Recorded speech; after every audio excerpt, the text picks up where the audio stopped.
કોઈનું હોય એને એના માતા પિતાને હાચવવાનો મોકો, માતા પિતા એટલે સાસુ સસરા એ જ એના માતા પિતા છે. ઓલા માતા પિતા એના હવે ન કહેવાય, કારણ કે ગોત્ર મંત્ર દ્વારા શ્લોકો દ્વારા ફરી ગયા છે. જેમ અમે સાધુ થયા એટલે હવે અમારા માતા પિતા ગુરુ આચાર્ય મહારાજ બરાબર એ જ અમારા માતા પિતા.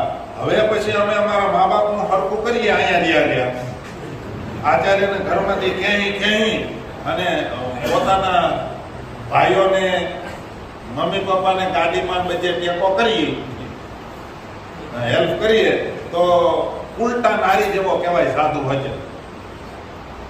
અમારા માટે ગુરુ છે એ માતા પિતા. એમ મંત્ર દ્વારા અમારા માતા પિતા વેદોક્ત મંત્રોથી ફરી ગયા છે. ગોત્ર બધું ફરી ગયું છે અમારું. એટલે હવે અમારે જ્યાં જન્મ લીધો છે એ માતા પિતા ધામમાં જાય ત્યારે એનું સ્નાનનું હુતક આવે.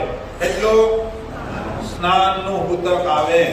બાકી કોઈ ભાઈ ધામમાં જાય, કાકા ધામમાં જાય, એનું કોઈનું હુતક આવતું નથી.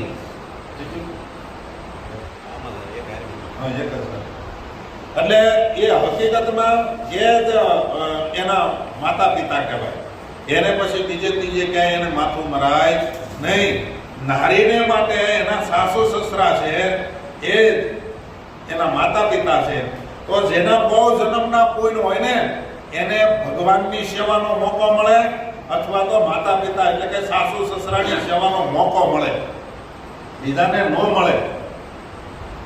આમાંથી એટલા બધા બેઠા છે એને કોઈને દેવની સેવાનો મોકો મળે એટલે કે અહીંયા સોળે થઈને સેવા કરવાનું થાય, હિંમત ભગત કરે છે એમ કરવાનો મોકો મળે ને તો ઘણા કાંઠ બોલે છે હરિભક્તો હોય છે.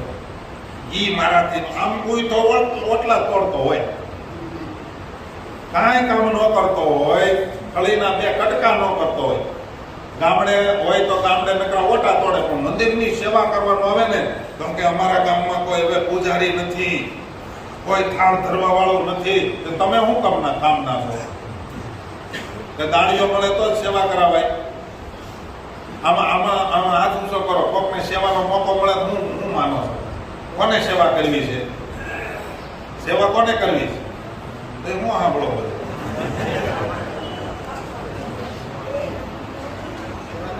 51 વર્ષ પછી તો દેવની સેવામાં જ જીવન કાઢવાનું હોય, તો હજી બધા કાન ખોળે છે. ઈ પછી મામા શું કે ખબર, પછી કે નાવું પડે ને તે તમે નાતા નથી. દેવની અહીંયા ઠાકોરજીની સેવા અડવા મળે. આ તમે સહેલેથી કાકૃતિ કરો અને સીધા પગ પૂજો, હાર મેળવો, એના જેવો મોકો બીજો કયો કોઈ હાથનો ઊંચો કે બોલો. હવે આમાં ક્યાં અક્ષરધામમાં જવાના લલારા છે? હું કહું કોને જાવું ધામમાં? તો એમાં તો હાથ ઊંચો કરો.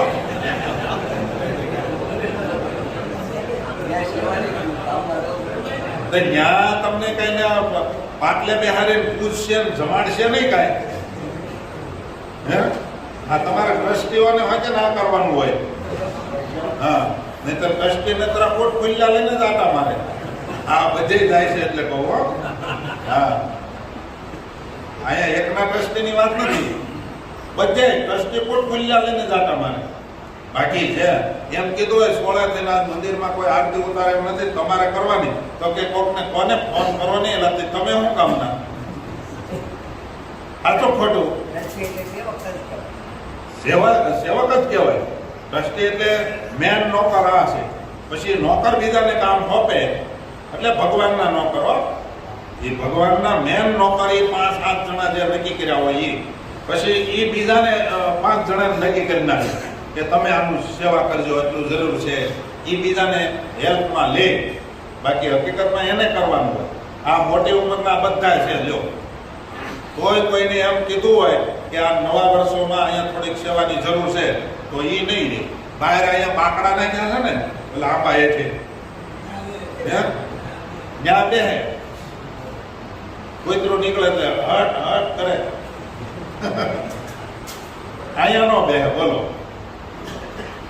તો ધામમાં જવાની વાતો કરીએ અને સ્વભાવ મૂકવા, નકરા સાધુને સ્વભાવ મૂકવાના, તમારે કોઈ નહીં મૂકવાના એમ. સાધુ બગડ્યા તમે કેમ જાણે સુધરી ફાટી ધુવાડી ગયા હો. એટલે બધાને મૂકવું પડશે. ધામમાં જવું હોય સાધુ તો મેન છે, બાકી બધાને સુધરવું પડશે. એટલે પોતાના પતિના જે પિતા મમ્મી આદિ પોતાના પતિના સંબંધી હોય એની સેવાનો મોકો મળે ને ત્યારે એને હર્ષથી કરે, કારણ કે એની સેવા કરવાથી એનો પતિ રાજી થાય છે. તમે કેમ માનો છો? તમારા પત્ની તમારા મમ્મી પપ્પાની સેવા કરે તો તમે કેવા રાજી થાવ? રાજી થાવ કે એને બંધ કરાવી દો સેવા? હે? એવા કોઈ હશે કે પોતાના આહુ આહારની સેવા કરનારી નારી મળે તો એનો ત્યાગ કરી દે? મારા મમ્મી પપ્પાની સેવા કેમ કરશો? એને ટાઈમે પાણી ગરમ કરી દે, એને ટાઈમે જમવાનું કરી દે, એને પહેલા જમાડી પછી પોતે જમે, એવી જે સેવા હોય એ સેવા કરનારી નારી મળે તો કોણ ત્યાગ કરી દે? કહો તો. હે? કઈ આખરી નારીનો ત્યાગ કરે? બસ આમ જ આપણામાં સમજવાનું, એકલું નારી ઉપર નહીં.